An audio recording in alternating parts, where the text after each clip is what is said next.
এয়া আমি হাফলং পাব হৈছে। ৰাতিপুৱা প্ৰায় 6:30মান বাজিছে।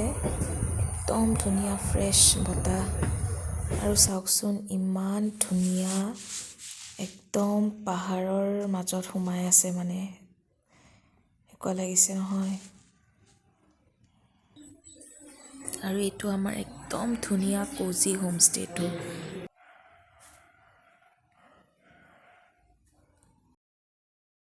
এইটো চাৰ্চ এটাৰ বাহিৰত ভিউ পইণ্ট আছিলে। ইমান ধুনীয়া চাওকচোন, অকল নীলা আৰু সেউজীয়া আৰু ইমান পৰিষ্কাৰ আকাশখন নহয়, বুজাব নোৱাৰি।